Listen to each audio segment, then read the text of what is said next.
solenidade realizada na minha posse, para a minha posse na academia, foi um instante auspicioso para a minha trajetória. Eu que já tinha sido nos grêmios literários, ao nível de colégio, Farias Brito e Colégio Cearense, eu tinha sido realmente já componente dos grêmios literários e transformei essa tendência para manifestar aqui e ali aquela esperança de algum dia integrar a Academia Cearense de Letras, na qual pontificavam já figuras notáveis do cenário brasileiro, inclusive o professor Antônio Martins Filho era membro, o seu irmão Cláudio Martins, e meses antes do meu ingresso, a figura extraordinária desse grande médico intelectual, Murilo de Carvalho Martins, que havia sido meu colega no Colégio Cearense. E sempre nós trocávamos ideias sobre a vida literária do nosso Estado e, dessa forma, nós nos predisporíamos para, quando convidados fôssemos, ter um acesso à Academia Cearense de Letras, na qual já pontificavam o mestre Martins Filho e, no que tange a mim, um primo chamado Itamar Santiago Espíndola e um tio, sempre lembrado, Arthur Eduardo Benevides.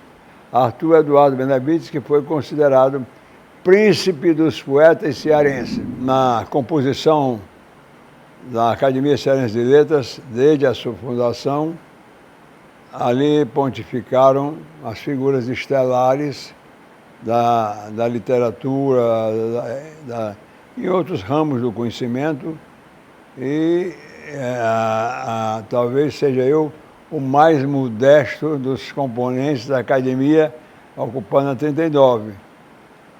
Uma cadeira que significou para a minha vida de modesto intelectual a oportunidade de conviver com a elite intelectual do Ceará, que é na nossa academia, sem desapreço os demais órgãos literários do Estado, na academia não há dúvida que ela sintetiza a expressão maior da cultura do Estado. E, naturalmente, a cadeira 39 é ocupada, como já foi dito aqui, por um professor competente, que sempre dignificou o magistério em que ele atuou proficientemente. Era a quem sucedi o professor Rebouças Macambira, que, atuando no magistério aqui, ele sempre teve uma láurea de reconhecimento, não só pelo pré-lecionamento das matérias em que se especializou, mas, sobretudo, por colaborações diversificadas em livros, em artigos na imprensa. Ele sempre, o Macambira, sempre foi relembrado e citado pelo seu talento fulgurante e pelas obras que produziu ao tempo em que se dedicou às atividades literárias.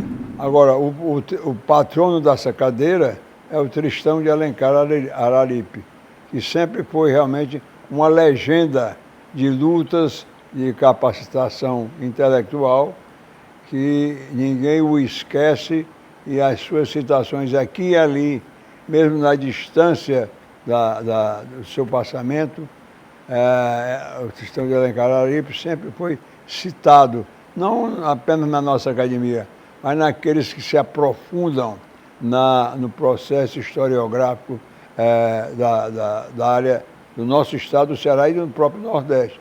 Ele transcendeu as fronteiras do Ceará e alcançou projeção no país inteiro. Eu tive o patrocínio, como prevê o regimento, de três subscritores da minha indicação. O Murilo Martins foi um deles, a quem eu sucedi no espaço de 3 meses depois, né? o Murilo encabeçou essa lista. Aí, para que não tornasse assim, uma indicação também do Antônio Martins Filho, aí o Martins se resguardou e estimulou um trabalho, digamos, de tornar a minha indicação capaz de ampliar o prestígio da nossa Arcádia. O Martins trabalhou e outras pessoas, Itamar Espíndola, que foi um dos signatários também. Enfim, a minha eleição foi uma eleição absolutamente tranquila, sem nenhuma restrição. Agora, posso dizer, sem que isso signifique uma jactância despropositada, que na minha posse, na Academia Cearense de Letras, eu tive o conforto da presença daqueles com quem eu estava convivendo no momento, no Senado Federal. Vieram de Brasília 22 senadores, senhores telespectadores, 22 senadores vieram de Brasília. Inclusive, um que não era senador, Marcos Vilaça, e outro que era senador e foi presidente da República, chamado José Sarney, e o outro, o Marcos Vilaça. E o José Sarney veio também com os outros colegas senadores, 22 senadores. O governador do estado era Ciro Gomes, que chegou desde o primeiro momento, quando eu adentrei os umbrais da sessão, com as palmas estrepitosas com que fui recebido. Lá já estava sentado realmente o governador do estado, Ciro Gomes, e fez questão de, depois da solenidade, oferecer aos visitantes, quer dizer, aos senadores, um jantar num dos restaurantes da cidade, numa comprovação de que o estado do Ceará também, na sua estrutura oficial, prestigiava aquela decisão literária mantida pela Academia Cearense de Letras, aceitando-me por unanimidade para compor aquela casa onde estão já sentados, assegurados lá, os 39 outros companheiros, todos com obras publicadas e, sobretudo, uma respeitabilidade pela inteligência e cultura que os seus componentes evidenciaram ao longo do tempo, nas atividades que garantiram a eles a vaga na Academia Cearense de Letras. Hoje eu tenho 81 livros publicados. Agora, a Universidade Federal do Ceará, um dos primeiros livros foi editado pelo setor competente da Universidade Federal do Ceará. Então, esse livro foi divulgado amplamente e significou para mim um verdadeiro passaporte para que a minha identificação como intelectual não fosse questionada de nenhuma forma também.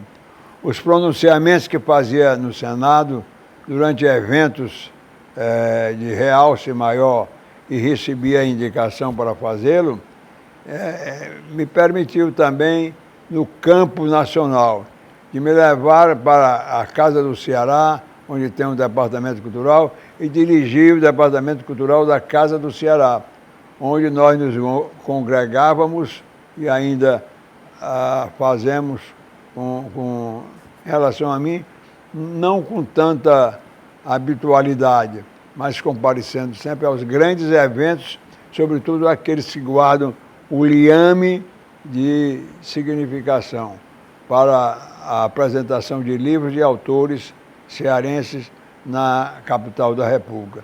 Então, tudo isso, se a gente não está presente com maior assiduidade às sessões da academia, naturalmente é porque a minha fixação de residência lá e aqui, quer dizer, permanecer lá, cumprindo os encargos no Congresso Nacional e aqui também participando das solenidades que aqui eram levadas a efeito.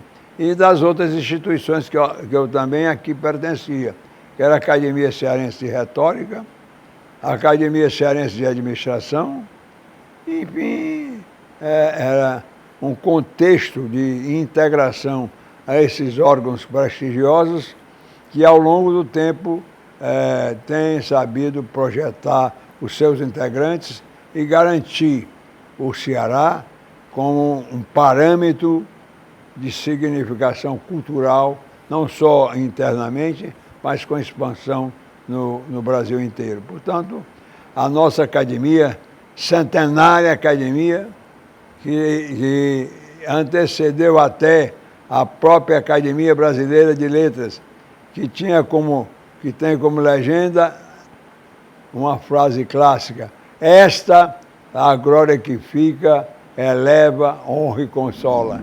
Não, naturalmente, houve uma manifestação efusiva nos meus parentes, em minha mulher, meus filhos, e naturalmente o próprio Arthur Eduardo Benevides, que já fazia parte da academia, ele também disse: doutor, ele me chamava de doutor, agora você tem responsabilidades redobradas.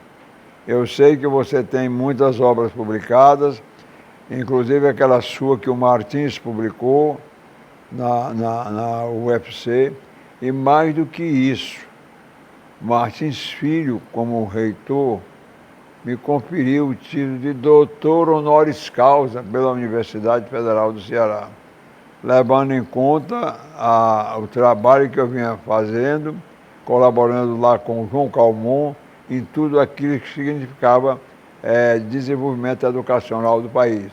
O Calmon sempre foi um artífice do processo educacional no país. E eu a ele me somava e, naturalmente, garanti, não por uma vinculação afetiva com Martins, que foi meu professor na Faculdade de Direito do Ceará, mas, sobretudo, porque eu já me revelava com essa tendência que se positivou ao longo da minha atuação parlamentar. Eu passei 16 anos no Senado, 16 anos na Câmara, 16 anos na Assembleia e 4 anos na Câmara Municipal. São 52 anos de serviço prestado diretamente ao povo brasileiro. E não quis dizer a vocês por aí, e tendo exercido a presidência da República por 4 dias. Mais 4 dias você vai citar aí? Sim, eu fui presidente da República por 4 dias, substituindo o Itamar Franco, que eu tinha empossado. Ele foi para a reunião do Mercosul, em Montevidéu, e eu passei 4 dias como presidente da República. Eu gostaria de transmitir uma conclamação à juventude, no sentido de que reconheça a importância da leitura para a formação da cultura e, consequentemente, com a cultura, as perspectivas para cada um se tornam bem mais amplas e são perspectivas que se concretizam para aqueles que estão preparados intelectualmente para ocupar essa ou aquela função, garantindo a sobrevivência. Portanto, no início da minha trajetória, eu sempre buscava uma experiência que fiz e depois passando para trabalhar em jornal, trabalhei em vários jornais aqui de Fortaleza, de onde eu sou ainda colaborador, no jornal e de outro, no Diário do Nordeste e no jornal O Estado. Colaboro no Estado na quarta-feira e quinta-feira do Diário do Nordeste. E lá em Brasília, no Correio Brasiliense. Então, essa atividade intelectual faz com que a gente amplie a cultura. E com a cultura você abre todas as portas da felicidade, da obtenção de emprego e daquilo que lhe traga paz de consciência e, sobretudo, o entendimento daqueles fatos que, quando veiculados numa palestra, numa conversa, você saberá, se cultura tiver, identificar essas variações que ocorrem no Ceará e no próprio país através da mídia, da televisão constante, do rádio e dos jornais. Tudo isso numa formatação de fontes que permitem a cada um, a cada leitor ou a cada ouvinte, conquistar ensinamentos que prevalecerão para a convivência com a própria comunidade em que cada um vier a viver. São esses acontecimentos de quem, embora não esteja permanentemente aqui no Estado, acompanho, participo da escolha dos novos candidatos. Em Brasília, às vezes, para cumprir o dever Não é que eu, pelo meu estilo, tenha uma grata satisfação de exercer o direito de voto. Eu nunca faltei a eleição nenhuma na academia. Mesmo em Brasília, uma vez eu fui ao aeroporto mandar uma correspondência especial por um avião, para que com os resguardos do sigilo, essa comunicação chegasse à presidência e esse meu voto nunca deixou de ser computado pela segurança que eu emprestava ao sigilo regimental, que é explícito no nosso documento básico aqui no Estado. Portanto, se estou ausente em muitas de suas sessões, a minha presença espiritual aqui se faz em respeito ao presidente. Hoje o presidente é o Lúcio Alcântara, presidente da academia, que foi senador da República, que foi governador, e com quem sempre eu me comunico, e estimulando ele, que é um homem competente, que herdou do pai, o grande médico Valdemar de Alcântara, aquele talento, aquela postura absolutamente rígida e correta com que Valdemar atuou, quer como presidente de partido, como médico competente, enfim. O Lúcio encarnou aquelas diretrizes que o bravo Valdemar, que reunia em sua casa, na Bezerra de Menezes, sempre o partido para aquelas decisões mais relevantes. E ele sabia prelecionar diretrizes que garantissem a unanimidade do partido a que nós pertencíamos, que era o antigo PSD, e depois, com a reformulação dos partidos, ele foi para um lado, o Lúcio também foi para o lado, e eu fiquei na oposição, presidindo aqui no Estado, durante 17 anos, o Partido do Movimento Democrático Brasileiro, do qual me tornei tesoureiro no âmbito nacional. E mais do que isso, me tornei, meus caros amigos que estão escutando essa entrevista, Mauro Benevides, presidente do Congresso Nacional. Mauro Benevides, vice-presidente da mesa diretora da Constituição, que então se elaborava da Carta Cidadã de 5 de outubro de 1988, que agora comemora mais uma etapa e, naturalmente, com a ausência de Ulisses Guimarães, que é uma ausência que ninguém pode preencher, mas regimentalmente quem representa a Constituinte é o Mauro Benevides, da Academia Cearense do Ceará. São essas relembranças que chegam aqui ao longo dessa entrevista que me permitem identificar-se em mim aquela fidedignidade. A academia exaltando os seus objetivos, ao partido exaltando a contribuição dada à elaboração da Carta Constitucional. Servem para revitalizar o sentimento democrático do povo brasileiro, representado por uma carta na qual estão inseridas as aspirações mais justas e mais legítimas do povo brasileiro.